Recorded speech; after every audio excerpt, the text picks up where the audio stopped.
Our guest today is Jacqueline Keeler. Jacqueline is an author, blogger, and advocate for Native American causes. With an important pre-immigration narrative to learn about, Feel Like You Belong is pleased and honored to have her join us via Skype. Jacqueline, thanks for joining us on Feel Like You Belong. Thank you for having me. You bet. Now, your background is you were born in Cleveland, Ohio. Your mom is Navajo and your dad was Yankton, Dakota. How did they meet? They met through a program called Relocation, which was part of a Congress passed the Termination Act, the United States Congress, and they decided that they would terminate tribes and then relocate them to urban areas. And Cleveland was one of those cities chosen to relocate Native Americans to. Because they're both from different nations, they both moved to Cleveland from separate places. Yes. My mother is Navajo from the Navajo Nation. She grew up near the south rim of the Grand Canyon in Arizona. And my father is Yankton Sioux, and he grew up in South Dakota, in southeastern South Dakota on the Missouri River. So two very different tribes. And there were about 20,000 young Native people in Cleveland while they were there going to college. Mm-hmm. Mm-hmm. So can you talk more about this notion about it's a long-standing idea that the U.S. government phrased as the Indian problem? Yeah, the main issue is that of course, when you take over someone's lands, what do you do with the original inhabitants? And I think I go into when I give lectures and in my writing, the idea of sovereignty and treaties, which I think most of your audience have heard Native people talk about, I think is not clearly understood. I think a lot of Americans and other folks hear Native Americans say, honor the treaties, right? And it becomes a rather tiresome phrase that you can kind of tune out and wonder what's the point. But actually, treaties, my dad's tribe signed numerous treaties with the United States government. I have a photo of my great-great-great-grandfather at the White House with Andrew Johnson signing a treaty. Treaties are only entered into by sovereign nations. The U.S. Senate does not ratify treaties with anyone but other sovereign nations. These are international legal documents, and they recognize the sovereignty, in my father's tribe's case, of the Great Sioux Nation. And under international law, you cannot treaty away your existence. And I think this is where a lot of folks get the interpretation of treaties wrong. They think that by signing treaties, we politically annihilated ourselves, like when we no longer were nations politically on the face of the earth. This is actually not true. Our sovereignty is suppressed by the United States, by the most powerful country in the world, but we still exist politically as nations within the United States. And states have no jurisdiction on Indian land. If you were to correctly draw the boundaries of, say, like the state of Arizona, it would look like a lace doily because of all the areas in which the state has no jurisdiction, which are reservations. So it's a way of disappearing us from the political scene internationally by not even drawing us in as more than national parks. And so it's and there's a whole historical legal precedent for this. Under Indian federal law, constitutional law for the United States, some of the earliest cases were decided because, of course, this new country had to basically assert its legal rights to the land, legal rights that were greater than that of the actual Native nations that lived here. And so they turned to an idea called the doctrine of discovery. Chief Justice John Marshall, the very first Chief Justice of the U.S. Supreme Court, he was, figuring out the legal precedents for a brand new country, and he turned to the Vatican. He turned to papal law, kind of strange for a country that considered itself at the time a Protestant country. Absolutely. And he turned to a couple of papal bulls, decrees from the actually 1400s, and basically saying that only Christian discovering nations have fee simple title to the land. Once they land on our shores and they plant their flag and brand a tree and read a statement from their monarch, suddenly all the title, the fee simple title to the land, reverts to that Christian nation. And and so when they were deciding cases in the 1830s and 1820s about, who has the title to the land, who has the right to sell the land, they had two different gentlemen, two white men, and one had gotten the title of the land from a tribe, and another had gotten the exact same title to the same land from the state. And he had determined who had the actual right to issue title, and he went with the state because the United States was an inheritor of the status of being a discovering nation, even though it didn't exist in the 1450s and 1490s when these two papal bulls were decreed. And so this is so these sort of shenanigans, and really it's a violation of human rights to say that a people, a nation, do not have title to their land when some stranger lands on their land. There's no other group of human beings in the world that have that legal standing. I mean, you couldn't go to Pakistan and say, I'm unhappy with your government, plant a flag in there, and all the title to the entire country reverts to you and your country. That would be ridiculous. Yet that is the case here. And so this is to this day, this is the actual legal basis that the U.S. claims their rights to our lands. And most Americans are not aware of this. And it was recently, Ruth Bader Ginsburg recently invoked the doctrine of discovery in 2005 in a case versus the city of Sherrill, New York, versus the Oneida Nation.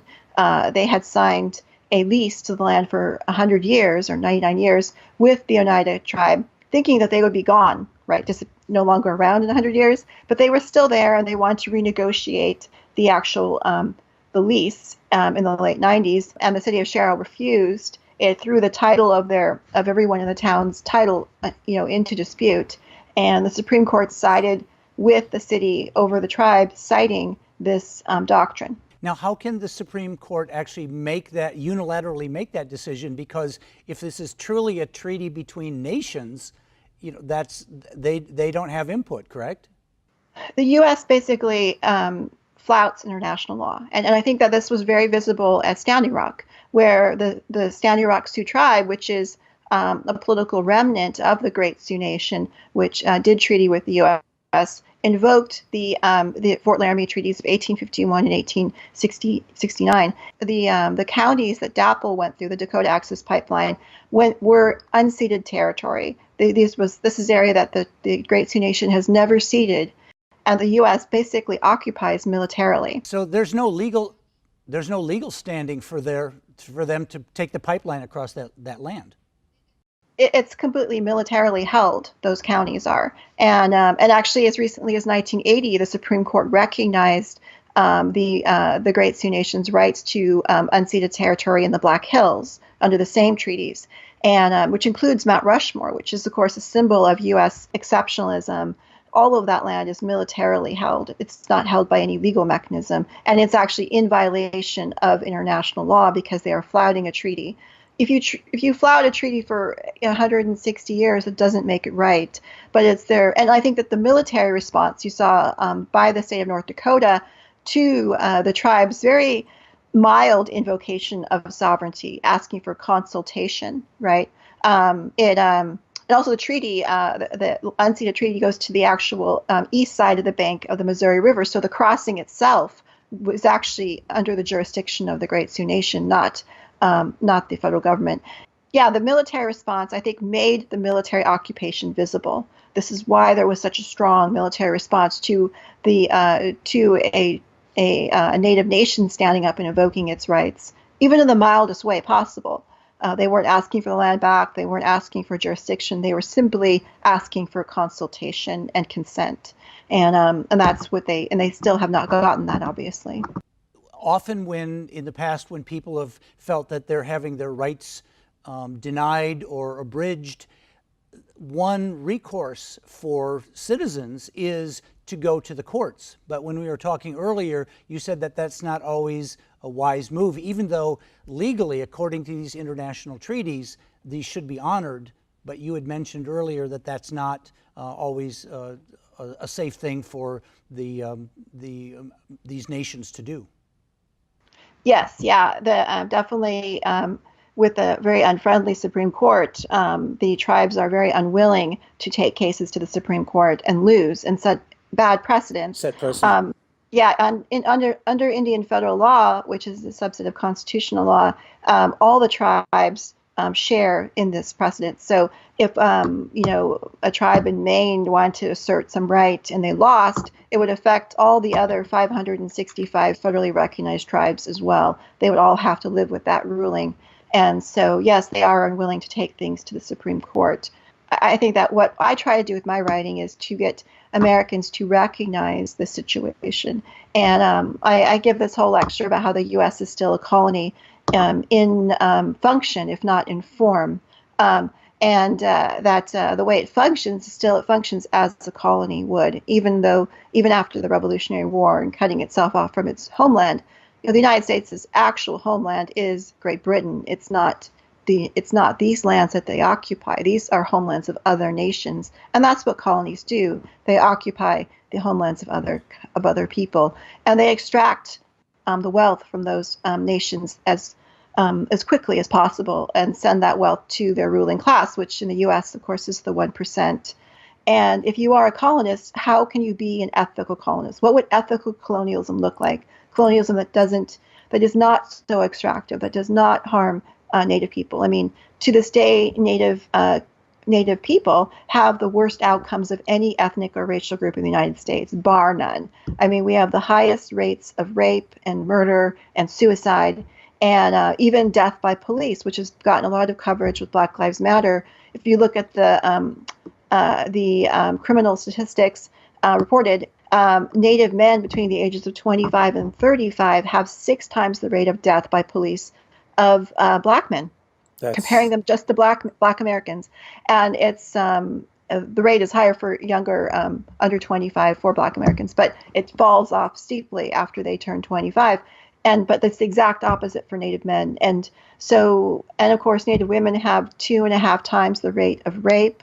It's young Native men between the ages of teenage men to the early 20s have 9 times the rate of suicide. I mean, it's just off the charts more. There is a price for the American dream, and this is the price.